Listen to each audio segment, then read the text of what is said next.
Whether you're a brother, whether you're a mother, you're staying alive. Staying alive. Heal the city. Everybody shaking. Staying alive. Staying alive. Staying alive. Staying alive.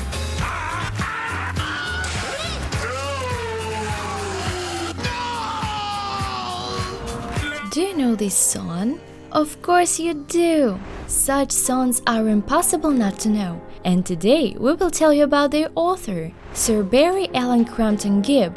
Yes, that's the full name of our today hero. He was born in the town of Douglas on the Isle of Man on September 1st, 1946, and that means he will soon be 73. He is still 5 feet 11 inches and proper diet helps him not to break out beyond 200 pounds. He was brown-eyed, brown-haired before, and now his hair is decorated with noble grey. Christian, commander of the British Empire, Knight Bachelor, holder of the Order of the Cavalries of Honor, and legendary musician included in the top 10 best-selling authors. So meet Barry Gibb.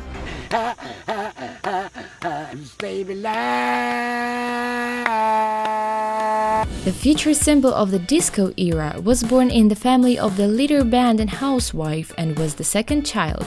Leslie was before, then 3 years after twins Maurice and Robin were born, Barry, and they became Bee Gees, and Andy, which is 12 years younger. The childhood of the future commander and the bachelor was not cloudless. In 18 months he scalded himself with boiling water, and then he fell from the roof, wounded his eye with an air gun, and twice was hit by a car, generally a real boy.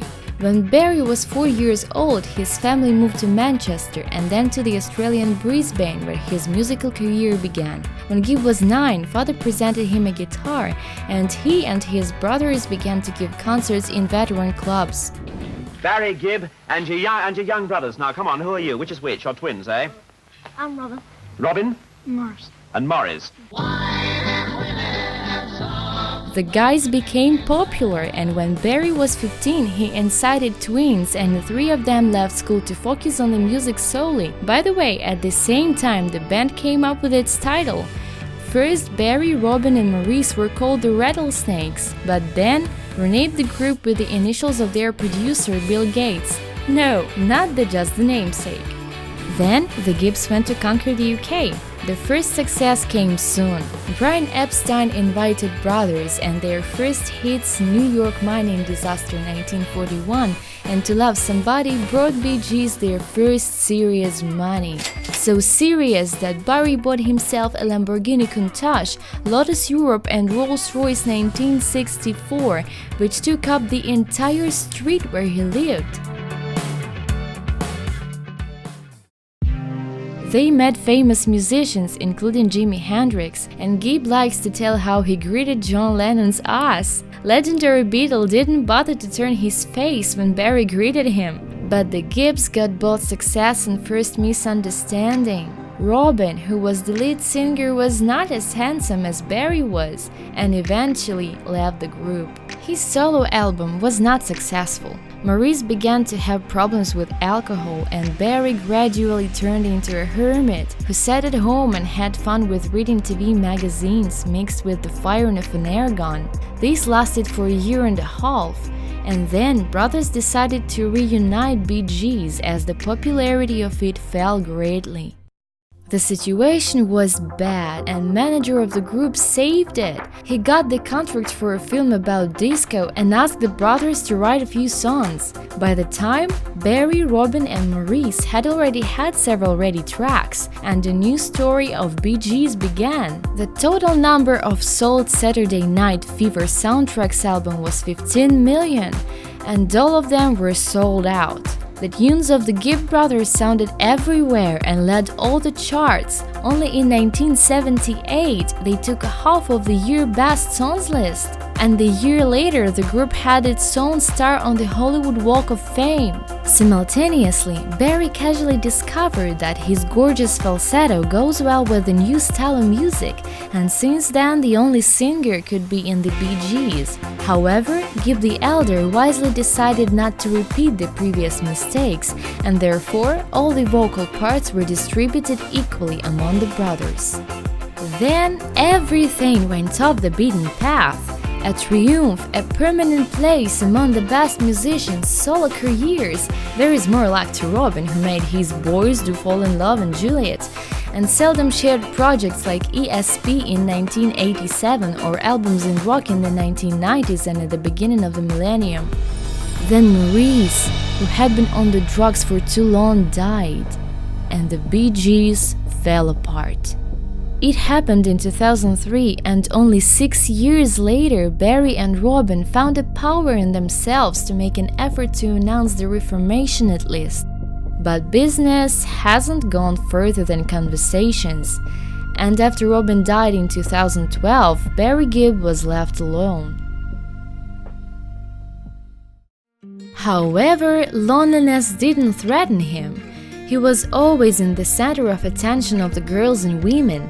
His first wife was Maureen Bates. Barry married her in 1966. Alas, their couple didn't exist for a long time.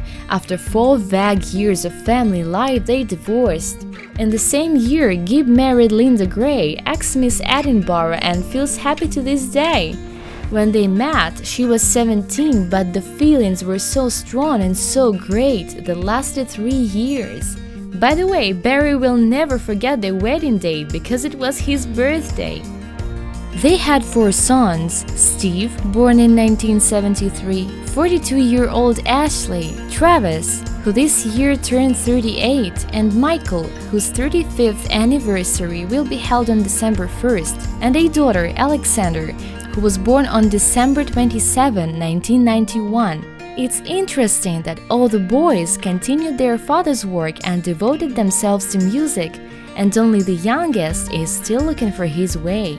Charming Linda acts as a guardian angel of her brilliant husband, creating a life and protecting him from depression for almost a half-century. She looks great and still makes men turn around admiringly. No wonder that in a children's book about Bee Gees she was depicted as a graceful panther. The couple still flirts with each other even after so many years being in the center of attention and surrounded with numerous temptations. Linda and Barry have kept the freshness of feelings and endless trust in each other. Besides loving wife, Gibb lives among the ghosts. His house, rather extravagant even by Miami standards, is decorated with takes and pictures of departed friends. Michael Jackson is among them too. He baptized the younger son of Barry and Linda, his namesake. By the way, some words about the house. The Gibbs live in the neighborhood of millionaires, near the top sportsmen and show business stars. The leader of the group that sold more than 2 million records and for many years led all sorts of charts can afford it. Barry's fortune is estimated at $90 million.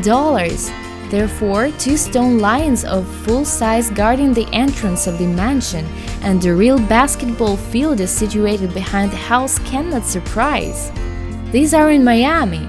Barry's estate in Berkshire is much more like the castle of a British knight. However, Gibb lives modestly and steadily. He gets up late as he watches Netflix until midnight and starts his morning closer to 11, always with a chant, to make sure that his magic voice hasn't gone away overnight. After breakfast he reads. Various unexplained things like Bermuda Triangle and Apocalypse fascinate Barry, and he considers that to believe in them is more funny than to be skeptical. After dinner, he usually plays music as there is more than 40 guitars in his collection, or loops, through his collection of incunabula. Generally, Sir Barry can be attributed to the relics. He has a website and accounts in social networks, but they are followed by a hired manager. And the last entry on Gibb's Twitter and Facebook dates from November 14 of last year, when he joined the World Diabetes Day and called on everyone to help the British Association of Diabetics. He now still has both a mobile phone and an email, and the biggest technical achievement for him is a periodical fax to the lawyer. If an iPad that Barry was given for Christmas, he thinks is just a big clock. The musician prefers live communication. If his fans gather at the gate and he is not busy with anything, he always comes out to talk to them. After many years, he became more tolerant to other people's opinion and ceased to be afraid of death. On the contrary, he even made a list of urgent cases that should be completed before the last moment of life. Barry would like to see it as a heart attack on stage when singing Staying Alive. The thing, he really wants to go to the submarine and he does not know why. Probably just for the sake of having a dream that drives the desire to live. Although sometimes Gibb laughs. When he has to meet with his brothers, they will certainly ask, "Where have you been for so long?" That's all. Speaking like the knights of the British Empire, we thank you for watching this video and would be grateful if you express your admiration in any possible way. We in turn are always glad to see you among our spectators. Subscribe to our channel and stay up to date with the top news of the top celebrities of our time.